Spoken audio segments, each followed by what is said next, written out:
John Koeshall from the Through the Fire training organization here at my gym in Tyler, Texas called the Metal Shop. This is part 2 in a series on Parry Riposte, or the double Koeshall cycle, which is another one of the core sensitivity drills that we teach here at the gym. In the first video, we taught you the base drill and how to switch rolls from the inside to the outside roll. Because again, as you recall, two different patterns are being used here and they come together to form this drill. They're not the same, so they're asymmetrical in that way. So you have to be able to pick up that switch and instantly flow into the other side of the roll. In this video, what we're going to be getting into is adding some more variations, adding a little more rhythm, a couple more half beats, and this is going to help you start to pick up what we call gunting shots, or shots that are meant to destroy, or minor shots on the limbs and moving up into the body. And these minor shots have to happen at a little bit of a quicker pace, on a half beat, on a quarter beat, and it teaches you a little bit more hand-eye coordination and just a little bit more control of the fine motor skill when you're moving quickly. So we're going to add 2 different variations to the base drill, and then we're going to also start putting in a Seiko variation, or the Tagalog for the elbow, where instead of immediately climbing up to the neck on the outside, we're going to find that there's a barrier there, pull the arm down and destroy it, again with a gunting motion, but this time with the elbow, not with the hands. So let's get on the mats, guys, and show you these variations.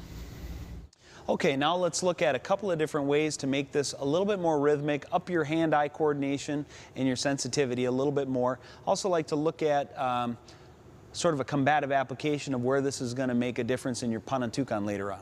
So if we start back in the drill again, remember I said to bring your hand underneath here.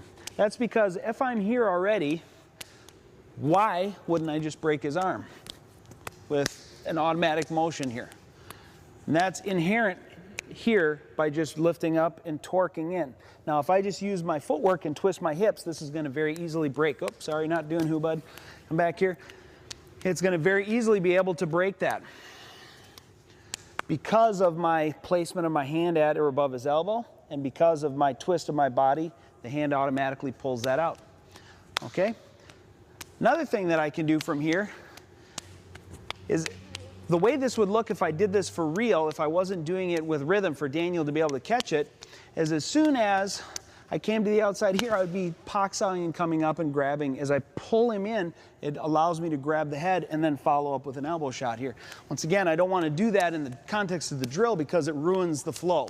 But this would be right there, whack, and I'd have the finish right there. Okay, that's why it's so imperative for him to get that off, not let me touch his neck. And he also then has to force me to react to defend myself, otherwise I'm going to continue my attack. The second he puts me on the defense, I can't attack him anymore. I'm having to defend my own throat. Okay, so the other thing we can do here is that gunting principle, scissoring motion. I can start to attack the weapon that's attacking me. So when this comes through for training, slap that.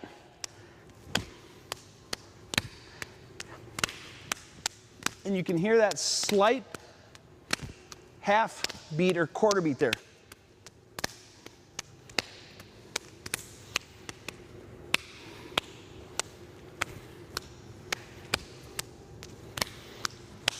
That can then go into the eyes, and I can come down on top and attack him in a different way.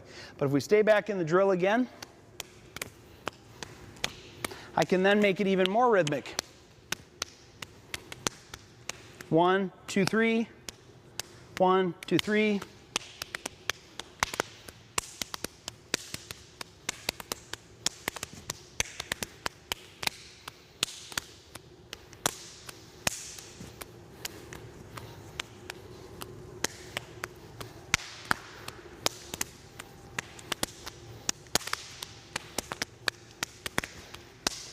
Now if I switch to the inside just for a second, obviously the context here is to attack Daniel. What could I do from here? Right from here is where I would personally start my straight blast. I would be getting him off my neck and starting to change that orientation to attack him from here. The other thing that I could do is, if he actually did get that hand up, is just wedge and come down on the other side here and attack him by going around the barrier again. So this can be very combative. However, Again, the point of this is to give you repetition, to give you muscle memory, and to give you line familiarization and educated eyes to be able to deal with, feel, and read the pressure that's happening fluidly and smoothly. So play with that, add those things in, try to add the little rhythmic pieces to it, and see how you come out. So now hopefully you've seen there's a couple other ways that you can start to add some minor variations that really pick up your coordination level here.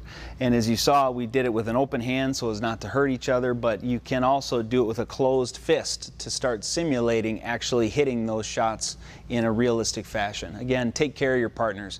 The other thing to remember is you're working in a drill here, it's cooperative, but they're going to be able to do to you what you just did to them. So treat each other well, guys. There is something to be said for tempering the arms, but you don't want to injure each other. So have fun with the drill. The next video, what we're going to be talking about is a few more patterns that I call just related patterns. They're not technically in the same family, but they fit well together with this drill. So come back, see the third video. Going to add a few more variations for you to put together. It's going to make this drill a lot more alive. It's going to make it a lot more reactionary, where your partner has to react, and you can't just do it in a rote fashion. You can't just go in a memorized rhythm. It's going to break the rhythm and force you to react. My name is John Koeshall from the Through the Fire Training Organization here in Tyler, Texas at the Metal Shop.